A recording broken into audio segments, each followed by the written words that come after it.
Good afternoon, Ms. Darlene. Today is Friday, July 10th, 2015. We're going to interview you for our psychology final project. First question. But you introduce yourself before the first question. Go ahead. Okay, my name is Darlene Jenkins. I've lived in Houma all my life, and I'm glad to do this for you.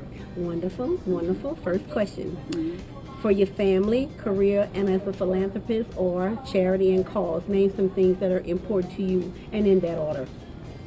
Okay, you want to know about my family first? Okay, I was raised in Houma. I was born in the 1950s, and I was the second child of 7 children, and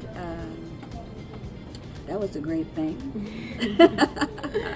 And we grew up, we were in like the west side of Houma when we actually grew up, and I went to like a Catholic school up until I was in the 8th grade, and then we had where the schools were integrated, so then I had to go to Oakland, which was a culture shock for me, and because it was different, I had like the nuns that was teaching us, but when I got over there, I was like in a class of maybe 30 students, I would be the only African American in the class, and that was a shock that first year, because I was in 9th grade, I was just going into high school, you know what I'm saying, and it was really, really hard. But I had this one teacher, he was Mr. Martin, and he had asked everybody to talk about the summer that year, and I got up in front of the class, and I was like looking around, and nobody to identify with. Okay, so I was a basket case. But he was a wonderful teacher because he got me out of that, and that's why I can do this for y'all today. It's great. So it was a shock. Yeah. Now your career choices, what have you done so Okay, far? well, when I actually graduated from high school, what I really wanted to do was be a speech therapist. But life got in the way. I went to Nichols. I met my husband like that my senior year. And so then, I fell in love and got married, and the babies was like one right behind the other. So, I had to stay home, get the kids up until a point. Then I went to work in retail. Actually, my first job, well, not my first job, but my first job after I was getting into my life was at Sears. And I stayed there 28 years, which was, for me, great because I worked with a lot of people. I love people, so it fell in line with what I wanted to do because I would have been teaching people with speech impairments. I would have met all kind of people. So I felt like I just fell into the right part for me. Great. Mm-hmm. Good answer. Mm-hmm. And your charity and the cause for yourself. When you say charity, you're talking about something Mm-hmm. that I did. Well, when I was in high school, I met this girl who was on the bus, and she was boohoo in her eyes. Her name was Marguerite. And so I sat next to her. I said, "What's the problem?" She said, "I don't know anybody. I'm not from here." She was a foster child. She was at the McDonald's home. And so I took her around with me, got her, situated and everything. And before you knew, she was living with us.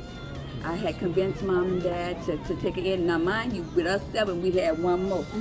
Okay? And then we took her in, and I felt like that was, one of the good things that you could do.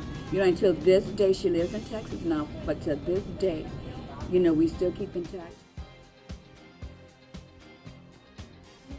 Okay, to go on with our interview, what were steps taken to reach goals when you were younger, that you set when you were younger? Okay, the goals that I set, when I was, when you were young, you want to be this great, big ideas and things like that. But, like any normal person, I was to regular school, middle school, high school, and then I even did a year of at Nichols before I actually, got married and got into my life. But as far as for setting goals, the goals set me. In other words, I didn't have any specific goals, but how my life went dictated what happened. So I got married young. I had my babies by the time I was 23. I had my kids, and I only had 3. And then I was, into my life, working and doing things and raising kids and, just doing the whole 9 yards. So I felt like I might not have been what I wanted to become, which was a speech therapist, but I feel like I did a great job in, raising my kids. Not to say they're perfect now, because we had some issues, but for the most part, everything, was good. So, I mean, I didn't like become a speech therapist or a doctor or anything like that, but I felt like I was a good mom, a great retail person, and still doing that today.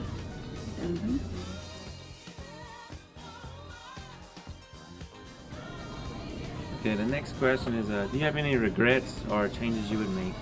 When you talk about regret, I don't have any, because if you regret what happened in your past, a lot of things, good things like my kids, And so no, I don't regret. If I would have done things different, yes. I probably would have waited till I was a little older to get married. I feel like I really got married too young. I jumped out of my mama's house, into my house. I didn't have that time that you need to grow. So, and basically me, my children, and my husband, we grew up together. Okay, I was just made 18 when we got married. He was just making 21. I had my first baby when I was 19. You know what I'm saying? So we all grew up together, and I think that we would have done better had we have been older and a little bit more wiser when we got married. He was one of those old-fashioned people who wanted about 5 or 6 kids. I had to put the brakes on that. Because my first 2 were right behind each other. Then I said, wait, hold up. This is not good.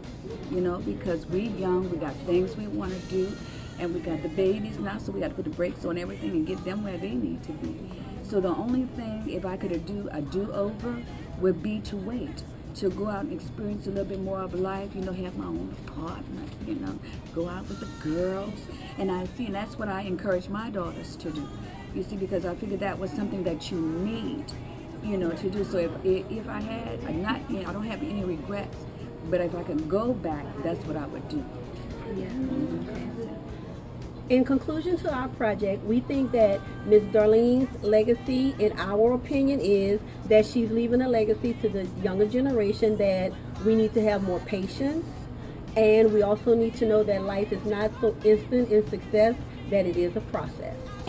Also, in her legacy, one can draw the conclusion that it's not always up to you to create your life. Maybe there's something more out there